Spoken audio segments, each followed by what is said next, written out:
The Last Voyage of Demeter follows a doomed crew of the merchant ship Demeter, led by Captain Elliot Cunningham, who attempt to survive. We don't need to go through all that, do we? The movie's about a bunch of people on a ship in the middle of the sea getting picked off by Dracula. It's basically all you need to know. What's going on, everybody? My name is Justin. Thanks for stopping by and hanging out with me today to talk about, you guessed it, The Last Voyage of the Demeter, a movie that I was fairly excited for. I watched the trailer, and that kind of hooked me in with the period piece, sort of eerie, moody, foggy ship vibe of that trailer. Although alongside what I did like about it, the mood, the atmosphere, the fact that we're even getting like a gothic period piece Dracula movie, I did have some concerns.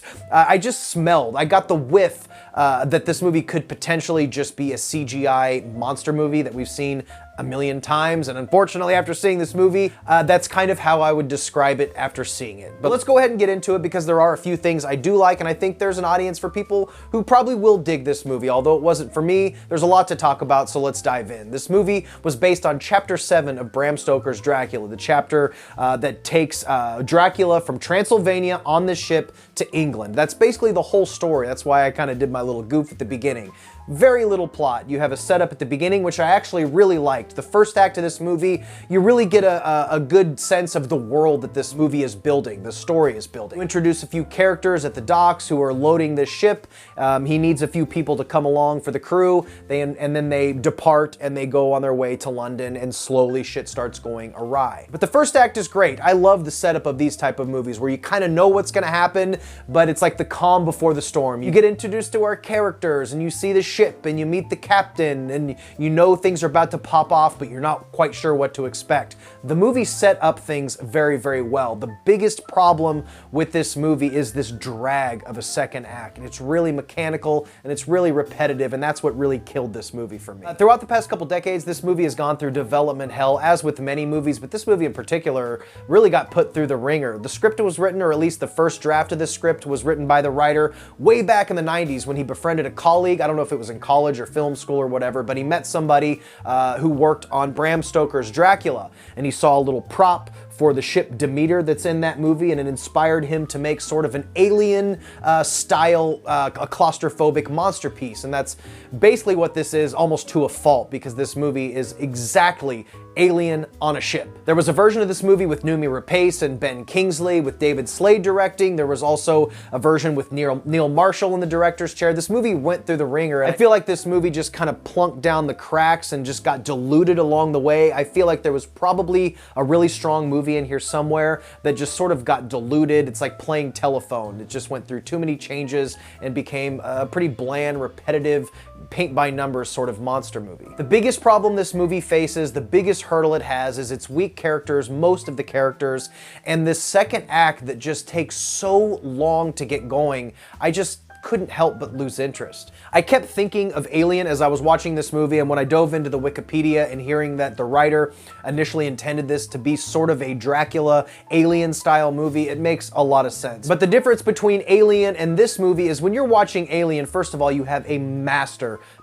visual director like Ridley Scott, who can build tension and atmosphere. This movie doesn't have the budget or quite the scope of the direction that that movie has, but the biggest thing that this movie doesn't have that Alien did is the mystery. What this movie lacks that Alien did so well is that Alien was able to justify withholding the reveal for a really long time because it had an original monster that we had never seen before. The tension of waiting to see what this alien is going to look like, waiting to see what it is capable of. We had never seen a movie like Alien. So when you try to do this with a Dracula, first of all, you're not withholding any mystery. We know it's Dracula. We know there's going to be some version of a flying Dracula with long teeth, biting necks. So when the director tries to withhold and withhold and withhold and just show him in shadows and profiles, damn near until the very end of the movie, it misses the whole point of being a Dracula movie. If you're trying to reboot this Dracula, you're trying to reboot these old school monsters, you gotta do it with some style and you gotta do it with some flash. We know what we're expecting, so you have to do it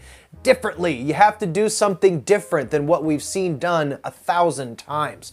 So by the time we finally get the reveal of the full Dracula, of course, it's just a big CGI thing running around and doing the exact thing we've seen in every other vampire movie before. There's really no original kills at all. We see the classic vampire head buried in a neck, and that's really all you see. We don't even get any really good blood gags or creative kills or any sort of distinct brutality from Dracula. We get a face buried in a neck and then throwing the body. There's nothing new that this movie offers. If I had to say anything is unique, there's a couple of burning sequences, because of course you got to have the sunlight as a enemy of the vampires, and there's a couple harrowing like burning scenes that were pretty cool that I hadn't seen done quite like that. And there's a couple performances that are really, really good. The central four performances, the captain, the assistant captain, I don't know what the fuck you call him, a skipper, the doctor that they brought on board, and the stowaway character, those performances were all really, really great. There's honestly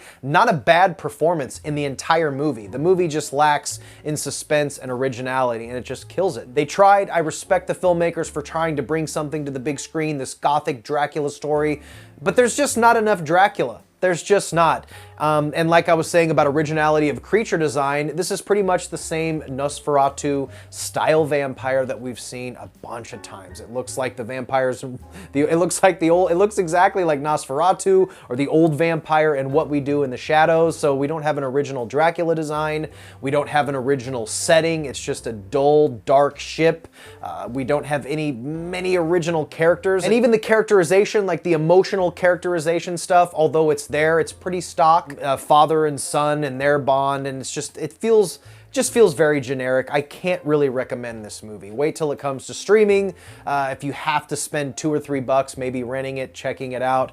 But this movie kind of bored me to tears, and it disappoints me. I would love to see a gothic, old school period piece style vampire in the spirit of Bram Stoker's Dracula, in the spirit of Interview with a Vampire. But to this day, I have never seen a vampire top what those two movies did. And that was back in the 90s. I just don't think that this movie even holds a candle to either of those two movies that I put at the top of the heap when it comes to vampire movies. So, but hey, this is just like my opinion, man. You can drop yours down below and let me know what you think of Last Voyage of the Demeter. I look forward to talking with you all in the comments, guys. But I think we're done here. Stay weird. Remember to always be yourself, and I will see you in the next one. Bye.